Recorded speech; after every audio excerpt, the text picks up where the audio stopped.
All right, everyone, welcome back to the Tallboy 3 build mini-series. This is going to be part 2 of 3.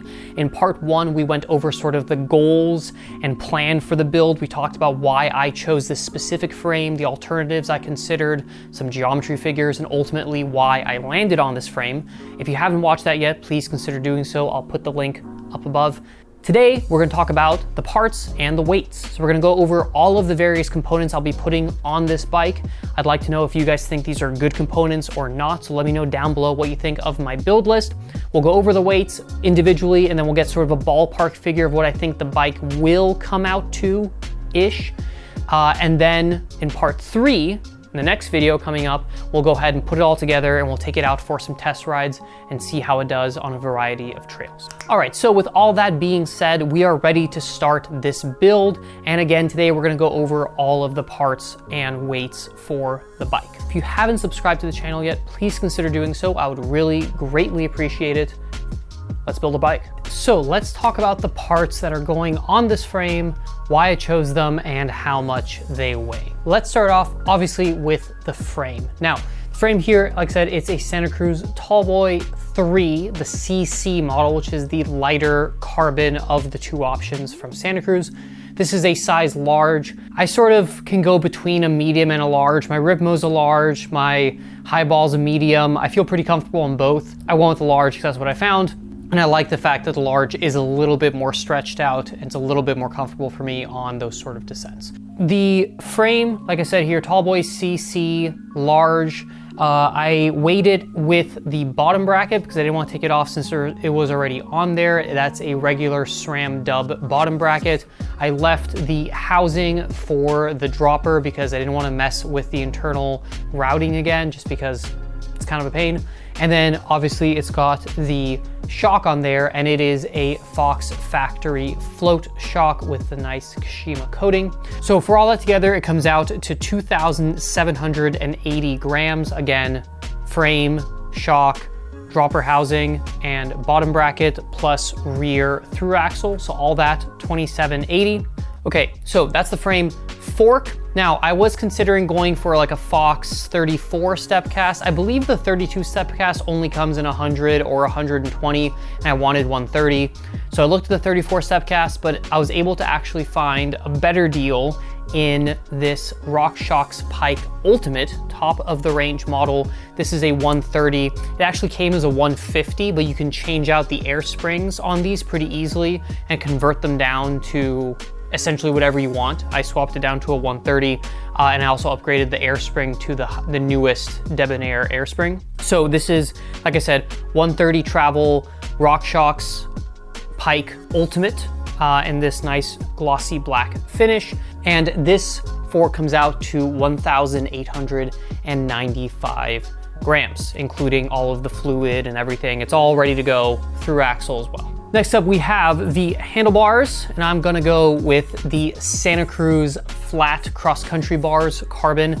These I initially bought to put on the Highball, but then I actually landed on something a little bit lighter. I haven't put those on the Highball yet, so I'm not gonna spoil what they are, but I ended up keeping these anyways because I figured they might be useful, and here we go, they're gonna be used for this build. These are 760 millimeters wide. They come in at 189.5 grams with this little cardboard. Most of the stuff I weighed, I sort of left the packaging on because I didn't want to take it out just yet since I'm gonna be building this tomorrow, not today. So the actual weights should be a little bit lighter. I think I'm sort of overestimating the weight, which hopefully means I'll be pleasantly surprised in the end. But like I said, 189.5 grams for these handlebars in the 760 width. I can always cut them down a little bit, but I do like the sort of wide bars. I might go down to 750, 740 potentially, but these are sort of around the same length or the same width as my other handlebars, and I do like them.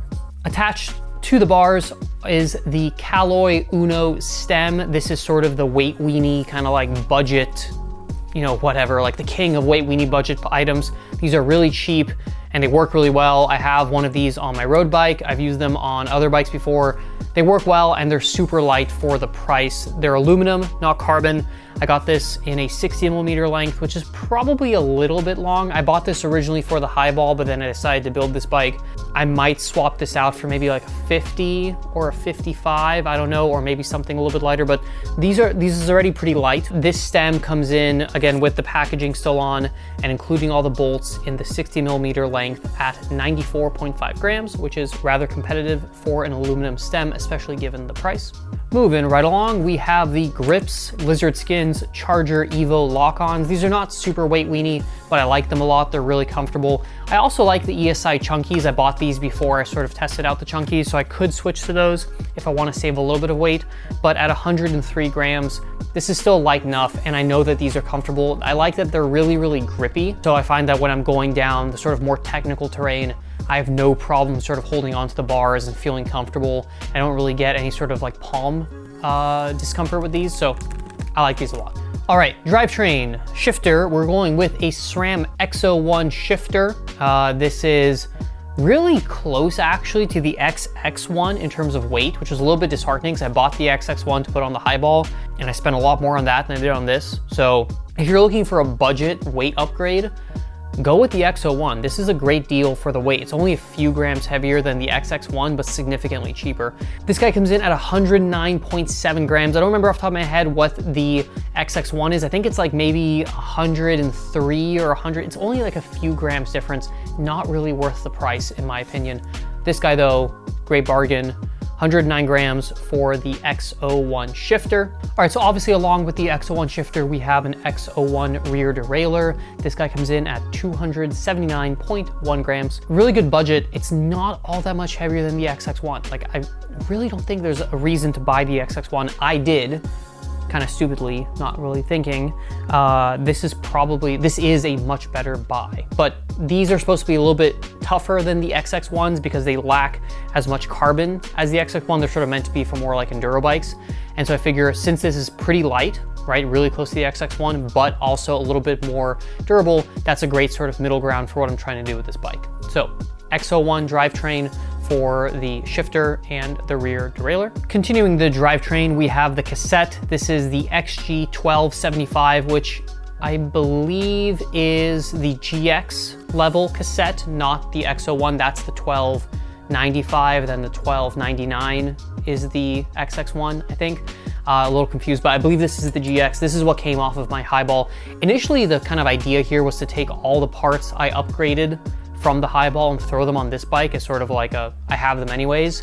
But then I started finding other stuff online, you know how it goes, and I was like, oh, it's a great deal, I'll buy that. That would look good on the Tallboy. And so it's not completely that, but there are some parts that came from the highball that are going onto the Tallboy, for example, this cassette. And this guy comes in at 452.0 grams, which is pretty competitive for a 10 to 50 tooth cassette. Obviously the XX1 is actually pretty significantly lighter than this one, but that one is like 400 bucks, and this was, well, free for me and much less than that if you buy it either used or even new. So GX Eagle cassette. And then along with that GX cassette, we have a GX crankset and a GX 32 tooth chainring. These two together are not super light, but durable for sure. They work flawlessly with the dub bottom bracket that's already on there, and they're good enough. This is obviously something I could upgrade if I want to shed more weight off the weight of this bike, but again, it's not a weight weenie build. It's sort of like a budget-ish sort of common sense build, I think, for the most part. And I think these parts work well. They should be durable. They should work flawlessly with all I have on here. It's all compatible with the SRAM drivetrain. So again, GX crankset, GX chainring. The crankset comes in at 547.8 grams, and then the chainring in the 32 tooth configuration comes in at 78.4 grams. Okay, back to the front of the bike. Along with our RockShox fork, we need a headset, and that is the Cane Creek 40 headset. And along with the Crown Race, which I have not installed yet, that comes out to 82.9 grams for the headset, which is the two bearings and the Crown Race. I did forget the top cap. That should be another, let's say, 10 grams. It's over there somewhere, but Top cap should be about 10 grams on top of all of this stuff here. On the handlebars, we have our dropper remote. This is the Wolf Tooth Light Action. I got it in the gold. The dropper remote comes in at 39.1 grams.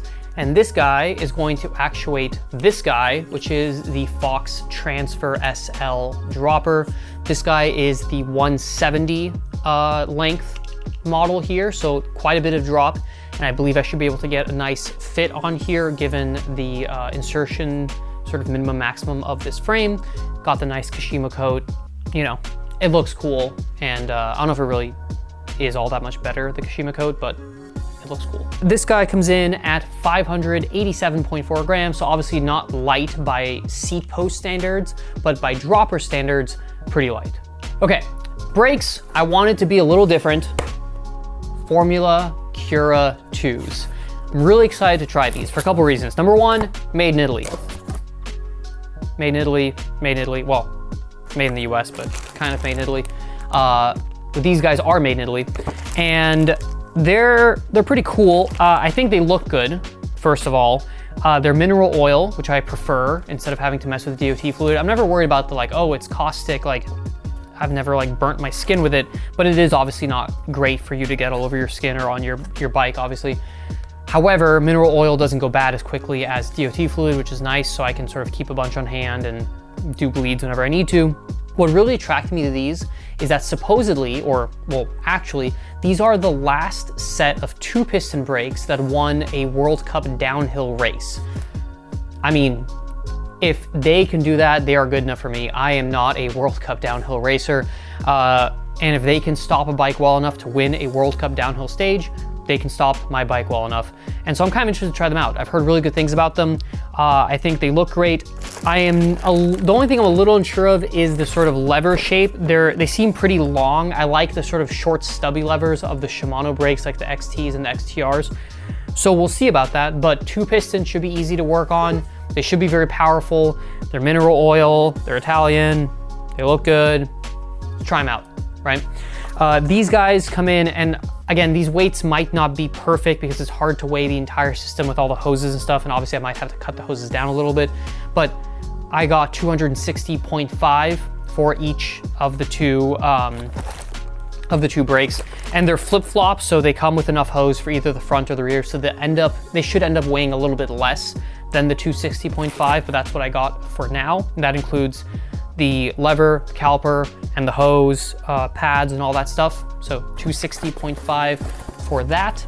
Along with the Formula brakes, we have Formula rotors. I got 180s front and rear, maybe a little overkill, probably could have gone 180 on the front, 160 on the rear, but I'm gonna try them out, you know, see if I like that stopping power. If it's a little bit overkill, then I can always go down to 160 if need be, and shed a few grams that way, but 180 both front and rear. The rotors come out to 162.9 grams each, so 2 of those. And then obviously because they're 6-bolt rotors, I have 6 bolts here. These guys come out to 11 grams for 6, so 22 grams for all 12. Then we have a couple adapters since we are running these Formula brakes. First of all, we have a 180 adapter, so I can run the 180 in the rear because this frame is meant for 160 in the rear, so you need the 180 adapter. The fork, the pike, is meant for 180s, so no adapter needed there. This adapter comes out to 40.3 grams.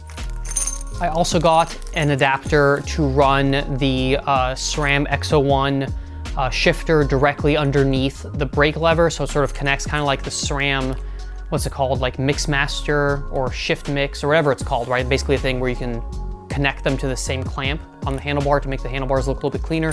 This is the one to run Formula brakes with a SRAM shifter. This guy comes out to 27.0 grams for the little shift adapter.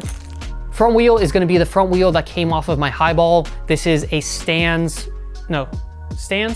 Race Face, sorry. This is a Race Face AR25 rim laced to DT Swiss 370 hubs. So kind of mid-range, whatever, but hey, I had them already and I know they can take, I don't know if I put them through a beating, but I've taken them on some chunky trails and they've done just fine. They are perfectly true. I tried truing these yesterday just before I threw them on this bike and they were already perfectly true. So after 2 years of riding them, again, not super hard, but I've taken the highball on some trails that are, you know, somewhat chunky, and they are perfectly true. So I think these will be great. What I could always do if I want to go for, like, again, hard-to-co, you know, 100-mile cross-country type of ride, I can always throw the wheels that I put on the highball, the Bontrager's, and shed a ton of weight off just by putting those on there, because they should all work just fine, since those also are going to have a SRAM cassette. I just have to swap out the rotors is kind of the only thing I'd have to do, but I could run everything pretty easily if I want to go for a super lightweight version of the bike. But these are going to work just fine. Again, DT Swiss 370 hubs to race face AR25 rims. The front wheel comes out to 875.5 grams, whereas the rear wheel, by comparison, comes out to 990.2 grams, and that is including the rim tape as well as the tubeless valves. So pretty much ready to go, just needs tires and sealant. So speaking of tires, on the rear, we're gonna be running a Maxxis Recon 29 by 2.25. This is supposed to be a pretty kind of quick cross-country-ish tire. I haven't tried the Recon before. I've tried the Aspen, which I didn't love, if I'm honest. I do love my Kenda boosters, but I wanted to try something a little bit different, so I went with the Recons. Recon 2.25 in the rear, so a little bit of a speed tire on the rear. Could obviously go for something a little bit grippier in the future if I don't feel super confident on these, but again, we're trying to sort of toe the line there between cross country and down country, I guess. So I think this is a good compromise. I could go with like an Ardent, which is a little bit grippier, so that might be something I consider down the line, or I could go with like a Victoria Barzo, or sorry, a Mezcal in the rear, or I could just go to the Kenda boosters because I know I like those, but we'll try these for now. The Recon comes in at 705.5 grams for the rear tire. On the front, I'm gonna be running a little bit of a grippier tire. This is a Maxxis Minion DHR2, which is a combo that a lot of people like. Recon on the rear, DHR2 on the front. Definitely bigger knobs, definitely grippier, definitely heavier. This guy comes in at 962.6 grams, so quite a bit heavier, almost a kilo just for this front tire. But that's kind of what these grippy tires weigh. 29 by 2.3, a little bit wider, a little bit grippier. This is still the 3C EXO kind of top of the line model from Maxxis, and we'll see how they do. I've got a few friends who run these and they like them, they swear by them. So my first time trying them, hopefully they work out well. Not super heavy, but they should be able to kind of give a good blend of grip and speed. So I'm excited to try these out. Pedals, we're going with the Time Attack XC4s. If you haven't checked out my review of the Time Attack XC6, I have fully embraced the Time lifestyle. I like them a lot better than Shimano SPDs for a couple of reasons, weight being one of them, but also I just like how they clip in, I like how they clip out, and I like the float. They sort of allow me to adjust my feet position a little bit better so they're more comfortable for me. And I love them, they're really great. These come in at 290.6 grams for the pair, not the lightest model, definitely, but for the price, and I already have them laying around, they are a great option. I may consider switching to the MX4, which are sort of the wider, more enduro-ish pedals. They have a sort of a wider base. I like those a little bit better for the techie stuff or for kind of going down drops and jumps and stuff like that. But for now, I'll run these. They're a little bit lighter, and if I have any issues, I'll switch over to the other ones. Time Attack XC4, 290.6 grams. These guys will be just fine on the Tallboy. All right, and then finally, just in terms of like miscellaneous weight, because you always kind of forget something and there's little things that add up here and there. So cables and housing, like I said, the housing for the dropper is already in there, but I don't have a cable yet. So I'm gonna need a cable for the dropper, a cable for the rear derailleur, and then housing for the rear derailleur. I kind of guesstimated about 100 grams for that. I don't know if I'm low or high on that. That's kind of what I figured is pretty accurate. I just put 100 in there, might be off, but that's what I'm gonna account for. And then sealant, I put 300 grams because you usually put about 100 to 150 milliliters per tire. I'm assuming sealant probably weighs more than water, I don't know, but assuming 150 milliliters of sealant weighs 150 grams, I put 300 grams for sealant. Again, I will totally admit that could be completely off in both directions. That's what I'm going with here for my very quick math. Math was never my best subject. But with those calculations, with these weights, again, including some packaging, including some things that will be taken off, like obviously the housing's a little long for the brakes, and like I said, I don't know exactly how accurate I am on the housing length.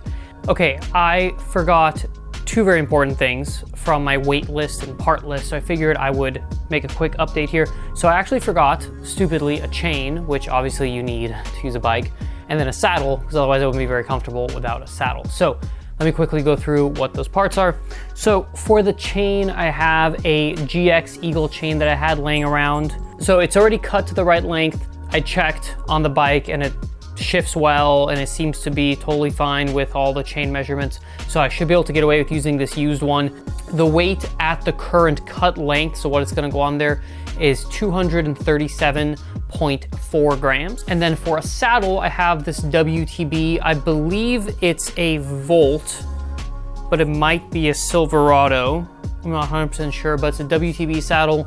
It did come off of my Highball. It's got a Santa Cruz kind of branding here, which I think looks pretty cool. This is gonna go on a Santa Cruz bike. I believe this is a Silverado. And regardless, this saddle comes in at 224.7 grams. So for the total weight, everything together, all of the parts together, I'm sure my ultimate weight will be a little bit different than my guesstimate here, but I think this should give us sort of a ballpark figure of what I'm aiming for. And hopefully, since I overestimated, I'll be pleasantly surprised when I put it all together and I get the real weight. So everything together, including the chain and saddle, which I previously forgot, is 12,861 grams, or 12.861 kilograms. And that comes out to 28.354 pounds. So a little bit more than the 26-ish. That is what's advertised for the Blur TR in that sort of mid-range build that I mentioned earlier. However, that's without pedals, so that's at least another almost pound, right? So my pedals are 290 grams, so 300 grams-ish. That's close to a pound. And then you also have, usually that weight that they give you is sort of like a dry weight, so not including sealant and not including fork oil. Generally speaking, I don't know if that's how accurate that is, but that tends to be what it is. I think this will be pretty close to the weight of that bike once you throw in the pedals. It might be a little bit over, but I think it's more capable than that bike. So I think there's a little bit of a trade-off there, which I'm willing to make. But as I mentioned before, given that this bike has, I can essentially interchange a lot of these parts with the Highball. If I want to go super weight weenie, I throw those carbon wheels on here, I put the lighter tires on here, I'm shedding over a kilo just like that, and that's throwing me well under the Blur TR weight. So I think this weight is gonna be totally acceptable. Again, this isn't a weight weenie build, but I should be able to still pedal this thing uphill all day without any sort of issue.